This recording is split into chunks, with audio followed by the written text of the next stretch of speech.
Guys, बड़े बुजुर्गों से हमेशा सुना होगा कि कुछ जगह पर रात को ना जाने में समझदारी होती है। कुछ जगह की अपनी एक हिस्ट्री होती है जिससे जिससे छेड़छाड़ करना मतलब प्रॉब्लम्स को नहीं होता देना। तो ऐसी ही एक कहानी आज मैं आप लोगों के साथ शेयर करूंगा जो किरण नाम की एक कॉलेज की लड़की की है। तो गाइस, मैं हूं निखिल और स्वागत है आपका मिस टेक्निकल चैनल पे। तो आज की रियल कहानी शुरू करते हैं। किरण मुंबई में रहने वाली एक लड़की थी। बचपन से बहुत ज़्यादा एक्टिव, हर कॉम्पिटिशन्स में और एक्टिविटीज़ में आगे रहने वाली और आज की एक मॉडर्न लड़की थी। उसका नेचर बहुत क्यूरियस था।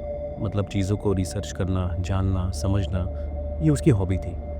पर उसने कभी ये नहीं सोचा था कि यही उसका नेचर, यही उसकी हॉबी एक दिन उसकी जान पर बनाएगी। तो एक बार दिसंबर की ठंड में वो अपने कॉलेज के स्टूडेंट्स के साथ इंडस्ट्रियल विजिट और कैंपिंग करने लोनावला गई थी। दिन भर इंडस्ट्री विजिट करने के बाद सारे लोग शाम को कैंप साइट पहुंच भी जाते हैं। लोनावला की खूबसूरत पहाड़, चारों तरफ कोहरा, सुंदर झील और उस झील के पास ही वो कैंप साइट थी। वहाँ पहुँचने पर कैंप इंस्ट्रक्टर सबसे पहले सबका वेलकम करता है और उस जगह की इन्फॉर्मेशन देता है और साथ-साथ ये भी कहता है कि शाम के बाद उस झील के पास कोई नहीं जाएगा। और रीज़न ये देता है कि झील के पास रात को कुछ जानवर पानी पीने आते हैं। तो उसके बाद सब लोग अपने-अपने कैंप में सेटल हो जाते हैं और कैंप एक्टिविटी में लग जाते हैं और डिनर के बाद बॉनफायर करने का भी उनका प्लान होता है। तो सब लोग फटाफट अपना डिनर निपटा लेते हैं और बॉनफायर की तैयारी में जुट जाते हैं। लेकिन किरण का क्यूरियस माइंड उसे चैन से बैठने नहीं दे रहा था। पता नहीं क्यों, लेकिन वो बार-बार मुड़कर दूर से उसी झील को बार-बार देख रही थी। जैसे वो झील उसे अपनी तरफ अट्रैक्ट कर रही हो, बुला रही हो। एक बार तो उसने वहाँ तक जाने की कोशिश भी की, लेकिन उसके 2 दोस्तों ने उसे रोक लिया था। कुछ देर बाद सारे स्टूडेंट्स कैंप साइट बॉनफायर के आसपास बैठ जाते हैं और इंस्ट्रक्टर जो है वो सब स्टूडेंट्स को गेम्स, सॉन्ग्स, कुछ किस्से कहानियाँ, ये सब गेम्स करवाता है। और उस कैंप में माहौल बहुत अच्छा खासा होता है और एक लास्ट का जो सेशन होता है जहाँ पर सब लोगों को इकट्ठा डीजे पे डांस करना होता है। पर न जाने क्यों किरण का मन उससे खाए जा रहा था। वो वहाँ होकर भी वहाँ पर नहीं थी। वो बार-बार मुड़कर उस झील को देखे जा रही थी और किरण देखती कि सब लोग डांस में बिज़ी है। ये देख के सबकी नज़र छुपा के वो उस झील के पास जाती है।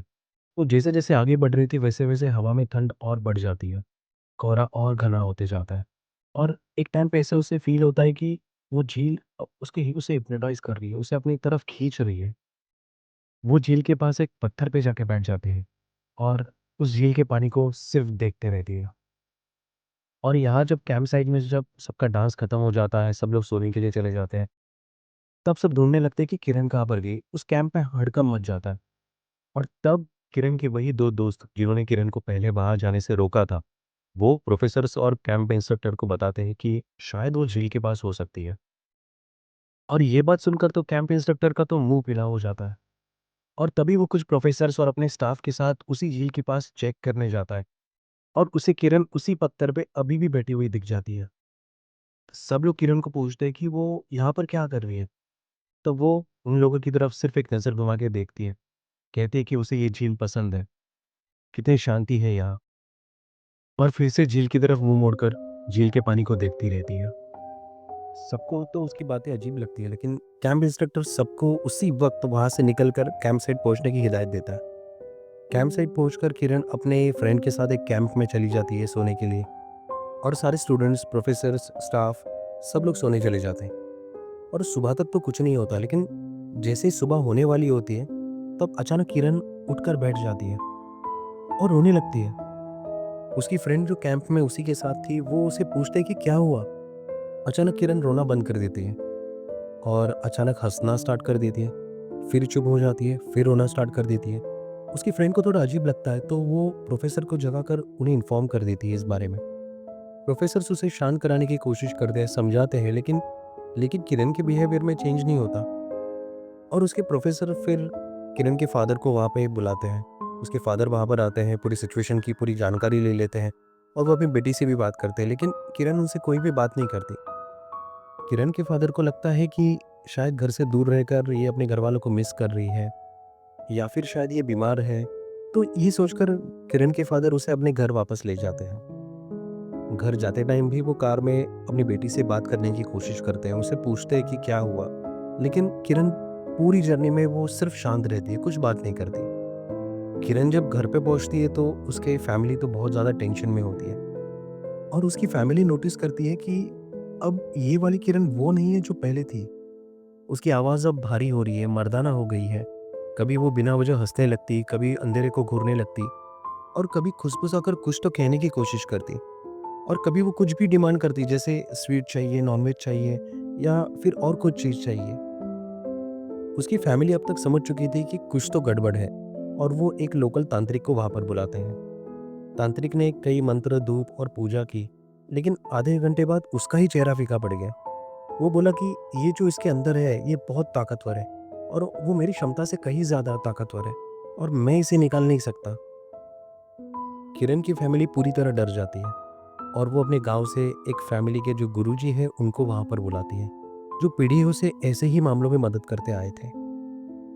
गुरुजी जैसे ही किरण को देखते हैं, उनको समझ में आता है कि कुछ गड़बड़ है। वो उसकी आंखों में देखते हैं और हल्की आवाज में पूछते हैं कि कौन हो तुम और क्या चाहते हो। अब कुछ पल तो किरण शांत होती है, लेकिन फिर उसकी आंखें धीरे धीरे लाल हो जाती है और एक भारी गहरी आवाज में कहती है, कई सालों पहले मेरी मौत उसी झील में हुई थी और तब से मैं उसी झील में कैद था। मेरी उम्र नहीं थी मरने की, तो जो चीजें मैं जिंदा रहते नहीं कर पाया, वो चीजें मैं अब करूंगा इसके सहारे। गुरुजी उसे कहते कि ये तुम्हारी दुनिया नहीं है, तुम्हें इसे छोड़कर अपनी दुनिया में जाना होगा, इसे इसी दुनिया में रहने दो। और तभी किरण या उसके अंदर की आत्मा हंसती है और कहती है, अब मैं इस शरीर को छोड़कर नहीं जाने वाला, मुझे वो सब करना है जो मैं नहीं कर पाया था। गुरुजी पूरी सिचुएशन समझते हैं और उसके बाद किरण की फैमिली को इन्फॉर्म करते हैं कि जो भी हो, हमें इसे इस लड़की से अलग करना ही होगा, नहीं तो ये शरीर ज़्यादा दिन तक जिंदा नहीं रहेगा। किरण की फैमिली शॉक में चली जाती है।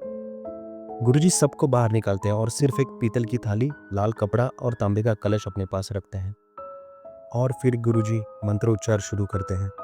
पहले कुछ मिनट तक किरण चुप रहती है, लेकिन फिर अचानक उसकी गर्दन एक अजीब एंगल में मुड़ जाती है।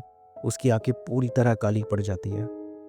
वो आत्मा कहती है, तुम मुझे इससे अलग नहीं कर पाओगे, और जोर जोर से हंसने लगती है। गुरुजी अपनी शक्तियों में सिद्ध थे। वो अपने मंत्र और पूजा का जाप चालू रखते हैं और वहाँ किरण या उसके अंदर की जो आत्मा है वो झपटने लगती है और उनकी सारी चीज़ें गिरने लगती है, लाइट ऑन ऑफ होने लगती है। और तभी गुरुजी पीतल की थाली में पानी डालते हैं और मंत्र पढ़ने लगते हैं और तभी किरण का शरीर अचानक 1 फुट हवा में उड़ जाता है और ज़मीन पर नीचे गिर जाता है। कमरे की खिड़कियाँ अपने आप बंद हो जाती है, दिए बुझ जाते हैं और पूरे रूम में एक गंदी ठंडी बदबू फैल जाती है।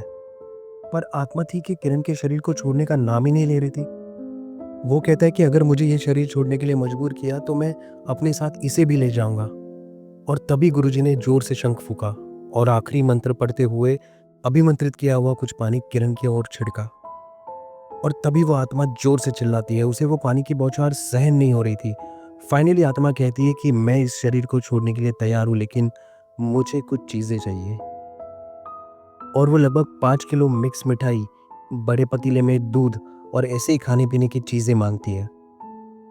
गुरुजी किरण के फादर को इशारा करते हैं और सब चीजें अरेंज करने के लिए कहते हैं। थोड़ी देर बाद सारी चीजें लाई गई और उसके बाद लोगों ने कुछ अजीब सा मंजर देखा। उन्होंने देखा कि किरण जमीन पर पैर फैलाकर बैठ गई और एक एक करके सारी चीजें खाने लगी। एक पॉइंट के बाद अचानक किरण रुक गई, कहीं अंधेरे में एक और कंटिन्यू देखने लगी और तभी रूम की सारी लाइट चली गई, सारे दिए बुझ गए और खिड़कियां खुल गई, जिसको कोई शॉक वेव निकली हो उसके अंदर से। और उसके बाद किरण बेहोश होकर वहीं गिर जाती है। काफी टाइम के बाद उसे होश आया और तब किरण लगभग नॉर्मल ही हो गई थी। उसे इतने दिन क्या हुआ कुछ भी याद नहीं था। उसे पूरी तरह रिकवर होने में और 2 हफ्ते लग गए और आज इतने सालों बाद किरण बिल्कुल ठीक है। वो आज अपनी हैप्पी मैरिड लाइफ बिता रही है और उसे एक बेटा भी है। किरण उस वक्त मौत को छूकर वापस आ गई थी और तब से उसका भगवान पर से विश्वास और ज्यादा गहरा हो गया। तो गाइज, मैं आपसे भी कहता हूँ कि आप कभी भी ऐसे अननोन प्लेसेस पे जाते हो या पिकनिक पे जाते हो तो उस जगह की पहले हिस्ट्री जान लो, या बिना किसी रीजन के ऐसी जगह पर छेड़छाड़ ना करो। क्या पता अनजाने में ही आप किसी ऐसे ही सोए हुए आत्मा को जगा दोगे। तो आई होप आपको ये रियल स्टोरी अच्छी लगी हो। तो वीडियो को लाइक कीजिए और अपने व्यूज़ कमेंट करके बताइए और ऐसे ही हॉरर और मिस्ट्री से भरी वीडियोस देखने के लिए सब्सक्राइब कीजिए मिस टेक्निकल चैनल को। तो मिलते हैं और एक ऐसी हॉरर स्टोरी के साथ अगले वीडियो में।